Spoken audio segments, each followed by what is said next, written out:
Hi beautiful people, I wish कि आप सब बहुत अच्छे हैं, बहुत खुश हैं अपनी लाइफ में। और हमारे यूट्यूब चैनल पर आपका स्वागत है, फैज़गी कंसल्टेंट। और आज की वीडियो में हम बात करेंगे स्टडी इन फ्रांस के बारे में। एंड स्पेशली हम डिस्कस करेंगे कितने बैंक फंड्स आपको शो करने चाहिए अपना फ्रांस का स्टडी वीज़ा पाने के लिए।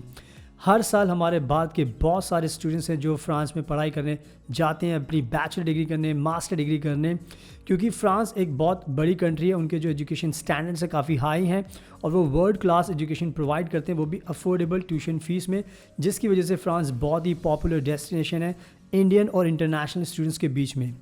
बट जब भी हमारे भारत के लोग जाना चाहते हैं फ्रांस में पढ़ाई करने के लिए, तो उनके दिमाग में एक सवाल होता है जिसका आंसर उन्हें बहुत मुश्किल से मिलता है, और वो यही होता है कि उनके कितने एक्सपेंसेस होंगे हर महीने जब भी वो पढ़ाई करने जाएंगे फ्रांस में, और इसके साथ ही कितना बैंक फंड उनको शो करना चाहिए जिससे कि फ्रांस का स्टडी वीज़ा मिलने में उनको कोई दिक्कत ना हो और उनको आसानी से मिल जाए।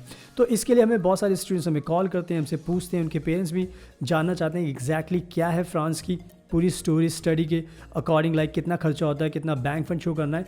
तो हम अच्छे से एक्सप्लेन करते हैं ओवर द कॉल और समझाते हैं उनको।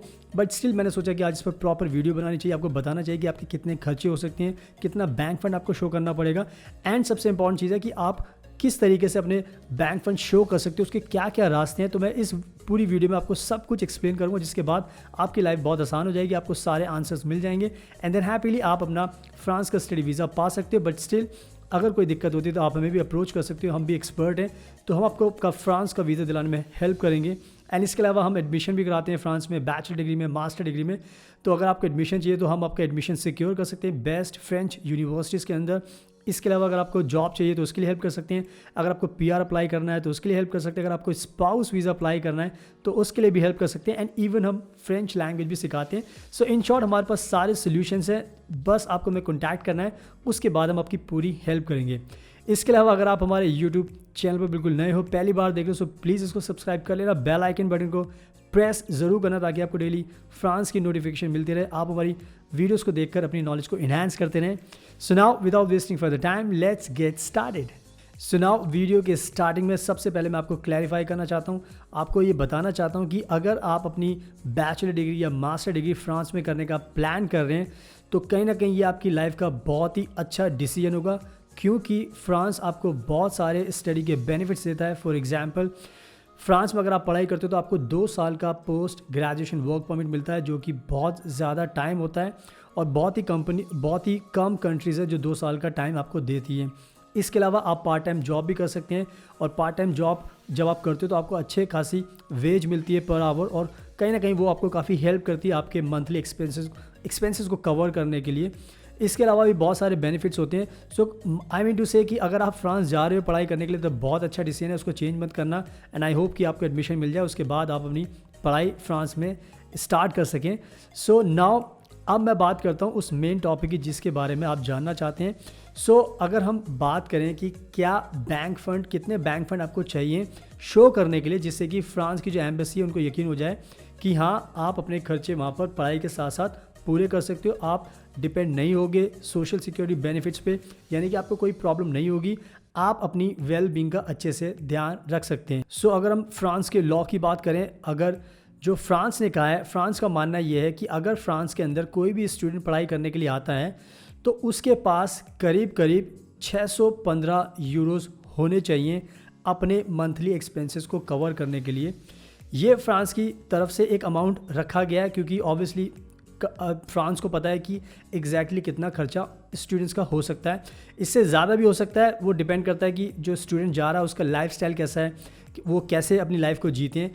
But as per French law अगर आप फ्रांस में जाते हो पढ़ाई करने के लिए तो फ्रांस का मानना यह है कि आपके पास कम से कम 615 यूरो होने चाहिए अपने मंथली एक्सपेंसेस को कवर करने के लिए, जिसमें आपका फूड भी हो गया, अकोमोडेशन भी हो गया, हेल्थ इंश्योरेंस भी हो गया, ट्रांसपोर्ट भी हो गया, और आपके जो पर्सनल खर्चे होते हैं, जो भी आप शॉपिंग करते हो, जो भी आप कुछ भी आप बाहर अगर कैफेटेरिया में जा रहे हैं, आई मीन टू से कोई भी आपके एक्सपेंसेस हैं वो आपके डिपेंड करते हैं। But as per French law आपको 615 यूरोज़ आपके पास होने चाहिए। तो इसी से आंसर का पता चल जाता है कि जब भी आप वीज़ा अप्लाई करते हो तो आपको ये मेक श्योर करना है कि आपके अकाउंट में इतना पैसा होना चाहिए, 615 यूरो होने चाहिए। अगर आपको उसको मल्टीप्लाई करना है 12 से, यानी कि 1 साल का आपको फ़ंड शो करना पड़ेगा, तो ये बन जाते हैं 7,380 यूरोज़ फॉर 1 ईयर। तो आपको ये मान के चलना है कि जब भी आपको अपना वीज़ा अप्लाई करना है स्टडी परमिट फ्रांस के लिए, तो आपको कम से कम ये 7,380 यूरोज़ अपने अकाउंट में आपको शो करने पड़ेंगे। ये बैंक फ़ंड शो करना पड़ेगा, तभी आपको फ्रांस का स्टडी वीज़ा मिल पाएगा। तो यही था एक आंसर जो आपको जानना चाहिए कि अगर आपके पास 615 यूरोज़ हैं, अगर आप एक साल में 7,380 यूरोज़ दिखाते हो अपने वीज़ा के टाइम पर जब आप अप्लाई करते हो, तो कहीं ना कहीं वीज़ा ऑफिसर को यकीन हो जाएगा कि आपके पास फ़ंड की कोई प्रॉब्लम नहीं है, तो वो भी आपको आसानी से वीज़ा दे सकते हैं, ताकि आप फ्रांस जाकर अपनी पढ़ाई करें और जो भी आपके जो फ़ंड होंगे उससे आप अपना खर्चा महीने का निकाल सकते हो। तो आई होप आपको समझ में आ गया कि 615 यूरोज़ बहुत ज़रूरी है एवरी मंथ आपके मंथली एक्सपेंसेस को कवर करने के लिए ड्यूरिंग योर स्टडीज़। सो इसका ध्यान रखना। सो नाउ अब मैं आपको अच्छे से एक्सप्लेन करता हूँ कि आपके पास कौन कौन से ऑप्शंस अवेलेबल हैं जिसके थ्रू आप अपना बैंक फ़ंड शो कर सकते हो और वो फ्रांस एम्बेसी एक्सेप्ट भी करती है। तो मैं आपको अच्छे से एक्सप्लेन करूँगा, तो ध्यान से समझना। हम पहले ऑप्शन की बात करते हैं। फॉर एग्जांपल आप स्टूडेंट हो और आप अपनी पढ़ाई करना चाहते हो फ्रांस के अंदर, फॉर एग्जांपल मास्टर डिग्री करना चाहते हो और आप जॉब भी करते हो। तो अगर आप चाहते हो कि आप खुद से ही अपना बैंक फ़ंड शो करो, तो उसके लिए आपको क्या करना है कि आपको आपकी जो बैंक डिटेल्स है 3 मंथ्स की वो शो करनी होगी। इसके अलावा आपको 3 मंथ्स की अपनी सैलरी स्लिप्स वो शो करनी होगी। इसके अलावा जो आपका प्रीवियस ईयर्स का जो इनकम टैक्स रिटर्न है उसको भी आपको सबमिट करना होगा। तो बहुत आसान है, आपको अपना बैंक फ़ंड शो करना है। तो अगर आप जॉब करते हो, आप स्टूडेंट हो, खुद ही अप्लाई करो सब कुछ, तो आप अपनी सैलरी स्लिप दिखाइए, अपनी बैंक स्टेटमेंट दिखाइए 3 मंथ्स की सॉरी, और उसके अलावा आपको अपनी जो प्रीवियस ईयर की जो इनकम टैक्स रिटर्न है वो भी सबमिट करनी होगी। तो आई होप आपको ये पहला फंडिंग ऑप्शन समझ में आ गया है। अब बात करते हैं दूसरे फंडिंग ऑप्शन की। फॉर एग्जांपल आप स्टूडेंट हो और आपने बैक टू बैक स्टडी की, आपके पास कोई वर्क एक्सपीरियंस नहीं है, यानी कि आपने कोई जॉब नहीं की, तो आपके पास खुद से कोई पैसा नहीं है। तो इस सिचुएशन में क्या होता है, आपके जो पेरेंट्स हैं वो आपकी हेल्प कर सकते हैं, वो आपकी पूरी एजुकेशन को फंड कर सकते हैं। उसके लिए उनको क्या करना होगा कि उनको एक स्पॉन्सरशिप लेटर तैयार करना होगा, जिसमें वो एक्सप्लेन करेंगे कि हाँ वो आपकी सारी एजुकेशन का खर्चा वो उठाएंगे। उसके लिए आपके जो पेरेंट्स हैं उनको अपना जो सैलरी स्लिप्स है वो दिखानी होगी। इसके अलावा जो बैंक स्टेटमेंट्स हैं वो भी दिखानी होगी, और इसके अलावा जो इनकम टैक्स रिटर्न है उसके प्रूफ भी उनको देने होंगे। तो अगर आप जॉब करते हो, तो आपके पेरेंट्स अगर जॉब करते हो तो सैलरी स्लिप काम आ सकती है, अगर बिजनेस करते हैं तो उसके अकॉर्डिंग उनको डॉक्यूमेंट्स देने होंगे। तो बहुत सिंपल है दूसरा ऑप्शन। अगर आप खुद से नहीं कर रहे तो आपके पेरेंट्स भी आपकी हेल्प कर सकते हैं, वो अपने डॉक्यूमेंट्स शो कर सकते हैं, स्पॉन्सरशिप लेटर भी शो कर सकते हैं, जिसके थ्रू ये फ्रांस की एम्बेसी को यकीन हो जाएगा कि हाँ आप को एजुकेशन में कोई प्रॉब्लम नहीं होगी, आपके पास फंडिंग है। तो इसका ध्यान रखना। सुनाओ अब मैं आपको एक्सप्लेन करता हूँ तीसरा फंडिंग ऑप्शन। फॉर एग्जांपल आप स्टूडेंट हो और आपने स्कॉलरशिप के लिए अप्लाई किया एंड आपको स्कॉलरशिप मिल गई। तो कहीं ना कहीं ये एक बहुत बड़ा बेनिफिट होता है। अगर आपके पास स्कॉलरशिप है तो आप स्कॉलरशिप का प्रूफ भी फ्रेंच एम्बेसी में सबमिट कर सकते हो। फॉर एग्जांपल जिस भी एजेंसी ने आपको जो फिनेंशियल एड ग्रांट की है, उनके लेटर हेड पर वो पूरा का पूरा डिस्क्रिप्शन होना चाहिए, साथ में कितने टाइम तक के लिए उन्होंने स्कॉलरशिप दी और कितना स्कॉलरशिप का अमाउंट है। तो कहीं ना कहीं उनके लेटर हेड पर ये सारी चीज़ें लिखी होनी चाहिए। तो वो डॉक्यूमेंट भी आप सबमिट कर सकते हो। अगर आपको स्कॉलरशिप मिली तो कहीं ना कहीं ये फंडिंग ऑप्शन भी आप यूज़ कर सकते हो अपना स्टडी वीज़ा पाने के लिए। तो ध्यान रखना। सुनाओ अब मैं एक्सप्लेन करता हूँ आपको फोर्थ फंडिंग ऑप्शन।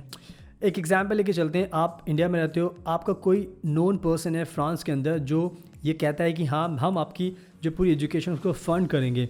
तो इस सिचुएशन में भी आपके पास एक ऑप्शन होता है कि जो भी आपकी गारंटी लेगा आपके एजुकेशन को फ़ंड करने के लिए, जो फ्रांस में रहता है, तो उनसे भी आपको कुछ प्रूफ चाहिए होंगे। फॉर एग्जांपल उनका सैलरीज प्रूफ चाहिए होगा, उनका जो अकोमोडेशन है, घर है, उसका प्रूफ चाहिए होगा। इसके अलावा आपको उनके जो बैंक स्टेटमेंट है उसका प्रूफ चाहिए होगा, एंड स्पेशली जो उनका नेशनल आइडेंटिटी कार्ड होता है वो भी आपको चाहिए होगा प्रूफ के लिए, ताकि फ्रांस को ये यकीन हो जाए कि ये इंसान वहाँ पर रहता है। और ये सारे प्रूफ्स वो कहीं ना कहीं वाउच करेंगे कि हाँ जेन्युइन आपका जो इंसान जो फ्रांस में आपको जानता है, उनका जेन्युइन कंसर्न है, वो आपकी हेल्प करना चाहते हैं और वो आपको जानते भी है, तभी उन्होंने आपके सारे डॉक्यूमेंट्स दिए हैं और वो वेरिफिकेशन करेंगे। उसके बाद कहीं ना कहीं ये भी एक आपके लिए फंडिंग का ऑप्शन है कि ऐसे भी आप अपने बैंक फंड्स को शो कर सकते हो। अगर आपका फ्रांस में कोई जानने वाला रहता है और वो आपकी रिस्पॉन्सिबिलिटी लेना चाहता है, तो उनको एक statement of financial aid responsibility का वो एक लेटर तैयार करना होगा, आपको देना होगा, अपना नेशनल आइडेंटिटी कार्ड देना होगा, इसके अलावा बैंक स्टेटमेंट और सैलरी स्लिप, जो भी उनका प्रोफेशन उसके अकॉर्डिंग उनको प्रूफ देने होंगे और उनको भी अपनी ITR का प्रूफ देना पड़ेगा, ताकि ये इस तरीके से भी आपका एक फंडिंग ऑप्शन तैयार हो सकता है। तो इसका भी आपको ध्यान रखना है। एंड नाउ अब बात करते हैं लास्ट फंडिंग ऑप्शन की, और वो है बैंक लोन। तो कहीं ना कहीं ये भी एक अच्छा एक आपके पास ऑप्शन होता है। फॉर एग्जांपल आपको फ्रांस में एडमिशन चाहिए, आपको एडमिशन मिल गया, उस एडमिशन के बिहाफ पर आप बैंक से लोन के लिए रिक्वेस्ट कर सकते हो। उनकी कुछ रिक्वायरमेंट्स होती हैं, अगर आप वो फुलफ़िल कर दोगे तो बैंक भी आपको लोन दे सकता है। तो कहीं ना कहीं ये भी ऑप्शन हमेशा अवेलेबल है। अगर आपके पास फंडिंग की प्रॉब्लम है तो आप बैंक लोन के थ्रू भी ये प्रूव कर सकते हो कि हाँ, ये बैंक है, रिस्पेक्टेबल बैंक है, यानी ये आपको फंड करेंगे, आपको इन्होंने एक अमाउंट दिया है आपको, और कहीं ना कहीं ये एक प्रूफ काफ़ी स्ट्रॉन्ग प्रूफ होता है। अगर आपको बैंक लोन अप्रूव हो जाता है तो कहीं ना कहीं उसका भी आप सहारा ले सकते हो। तो कहीं ना कहीं ये भी एक फंडिंग ऑप्शन अवेलेबल है आपके पास। सो आई होप कि आपको अच्छे से समझ में आ गया। मैंने करीब 5 फंडिंग ऑप्शंस आपको दे दिए हैं। अब आप खुद डिसाइड कीजिए अपनी अपनी सिचुएशन के अकॉर्डिंग कि कौन सा फंडिंग ऑप्शन आपके लिए ईजी रहेगा, उसका इस्तेमाल कीजिए, उसके डॉक्यूमेंट्स सबमिट कीजिए एंड उसके बाद आपको स्टडी वीज़ा मिलने में कोई भी दिक्कत नहीं होगी। सो आई होप आपको पूरी स्टोरी समझ में आ गई है कि कितने पैसे आपको चाहिए अपने मंथली एक्सपेंसेस को कवर करने के लिए। 615 यूरो चाहिए होते हैं। बैंक फ़ंड के लिए भी 615 यूरो आपको शो करने हैं। अगर एक साल की बात करें तो वो समथिंग लाइक 7,380 यूरोस बन जाते हैं। सो ये थी पूरी की पूरी एक स्टोरी आपको समझाने के लिए कि प्लीज़ इन चीज़ों का ध्यान रखना ताकि आपको वीज़ा मिलने में दिक्कत ना हो। इसके अलावा अगर आपको वीज़ा में कोई दिक्कत भी होती है तो आप हमें कॉन्टैक्ट कीजिए, हम आपकी पूरी हेल्प करेंगे आपको वीज़ा दिलाने के लिए। एंड जैसे मैंने कहा है कि हम बेस्ट कंसल्टेंट हैं, प्रोफेशनल हैं, हम आपका फ्रांस में एडमिशन कराएंगे बेस्ट यूनिवर्सिटीज़ में फ्रांस की। एंड इसके अलावा आपके स्पाउस वीज़ा भी अप्लाई कर सकते हैं, जॉब का वीज़ा भी अप्लाई कर सकते हैं, एंड आपको फ्रेंच लैंग्वेज भी सिखा सकते हैं। तो हमारे पास सारे सोल्यूशंस होते हैं, जस्ट आपको हमें कॉन्टैक्ट करना है, उसके बाद हम आपकी पूरी लाइफ को ईजी बना देंगे और आपकी पूरी मदद करेंगे। So thank you so much आपके कीमती टाइम का। अगर आपको वीडियो पसंद आई तो प्लीज़ इसको लाइक करना, शेयर करना, हमारे यूट्यूब चैनल को सब्सक्राइब कर लेना, बेल आइकन बटन को प्रेस ज़रूर करना ताकि आपको डेली फ्रांस की वीडियोस देखने को मिलती रहें और आप अपनी नॉलेज को इन्हांस करते रहें। अगर आपके कोई सवाल है तो प्लीज़ आप हमसे इंस्टाग्राम, फेसबुक, लिंक्डइन, ट्विटर सब के थ्रू पूछ सकते हैं। सारे लिंक्स हमने डिस्क्रिप्शन में डाल दिया, हमारी वेबसाइट का लिंक भी डाल दिया, प्लीज़ उसको चेक कर लेना ताकि आपको पूरी इन्फॉर्मेशन मिल जाएगी हमारे बारे में। So now thank you so much आपके कीमती टाइम का। Best of luck and take care always.